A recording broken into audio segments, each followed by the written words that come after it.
అది that's it. అది నమ్మకానికి సంబంధించిన ప్రతీక. సో అట్లాంటి అయోధ్యలో ఎట్ లాస్ట్ మొత్తానికి సుప్రీంకోర్టు తీర్పు తర్వాత గుడి నిర్మాణం అయింది. గుడి నిర్మాణం అయినప్పుడు కూడా దీనికి ఇంత ఖర్చు ఎందుకు, ఇంతమంది డొనేషన్లు ఎందుకు కలెక్ట్ చేస్తున్నారని చాలా మంది మాట్లాడారు. ఇప్పుడు తెలిసింది ఏంటంటే యాక్చువల్లీ ఇప్పుడు అందుకోసం ఇది మాట్లాడుతున్నాం మనం.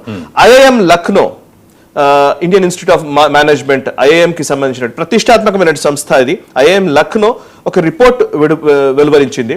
ఆ రిపోర్ట్ లో తేలింది ఏంటంటే అయోధ్య వల్ల భారత ఆర్థిక రంగానికి, అందులోనూ ముఖ్యంగా ఉత్తరప్రదేశ్ రాష్ట్రానికి సంబంధించినటువంటి ఆర్థిక వ్యవస్థకి ఎంత బలోపేతమైంది ఈ అయోధ్య వల్ల అనే విషయాన్ని తెలియజేయడం జరిగింది. అందులో వాళ్ళు చెప్పింది ఏంటంటే రామాలయం నిర్మాణం అయిన తర్వాత మొదటి 6 నెలల్లో 11 కోట్ల మంది భక్తులు వెళ్ళారట ఫస్ట్ 6 months లోనే.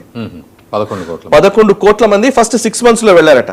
అండ్ స్థానిక వ్యాపారుల ఆదాయం 5 రెట్లు పెరిగిందట. అంతకు ముందున్న దానికి ఆ తర్వాత 6 నెలలకి ఇప్పుడున్న లెక్కకు చూస్తే 5 times వాళ్ళ ఆదాయం పెరిగిందంట అక్కడ ఉన్న వ్యాపారులు, స్థానిక వ్యాపారులు.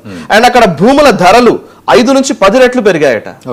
ఓకే, లోకల్ ఎంత ఎకానమీ చూడండి మీరు, ఎంత ఆర్థిక రంగానికి ఎంత ఇంపార్టెంట్. అండ్ ఇంకోటి మోర్ దాన్ 150కి పైగా హోటళ్లు, హోమ్ స్టేలు ఏర్పడ్డాయి. ఇంకా చెప్పాలంటే చాలా తక్కువ టైంలో హోటల్ నిర్మాణం కాదు, అది వచ్చిన తర్వాత వెంటనే అక్కడ కొంచెం డెవలప్మెంట్ చూసి వచ్చే మనుషుల్ని చూసి ఆ తర్వాత గానీ బిగ్ ఇన్వెస్ట్మెంట్స్ వస్తాయి, బిగ్ హోటల్స్ పెడతారు. ఈ లోపలనే చిన్న చిన్న హోమ్ స్టేలు, నేను కూడా అయోధ్యకి వెళ్ళినప్పుడు హోమ్ స్టేలోనే ఉన్నాను. ఒక ఇల్లులో చిన్న ఒక గదిలాగా మార్చేసి ఆ గదిని రెంట్కి ఇచ్చేస్తున్నారు. ఒక అటాచ్డ్ బాత్రూమ్, ఒక రూము, బెడ్ పెట్టేసి ఇచ్చేస్తున్నారు. హోమ్ స్టేలు అక్కడ హోమ్ స్టేలు వచ్చేసాయి. 150-200కి పైగా హోమ్ స్టేలు, హోటల్స్ వచ్చేసాయట. వితిన్ 6 months 7 months జరిగింది ఇది. అండ్ ఎవ్రీ డే ప్రతిరోజు 2 లక్షల దాకా భక్తులు దర్శనం చేసుకున్నారట. రాబోయే 4-5 సంవత్సరాల్లో 1.2 లక్షల మందికి ప్రత్యక్షంగా పరోక్షంగా ఉపాధి కలిగే అవకాశం ఉందని ఐఐఎం ఢిల్లీ చెప్తోంది.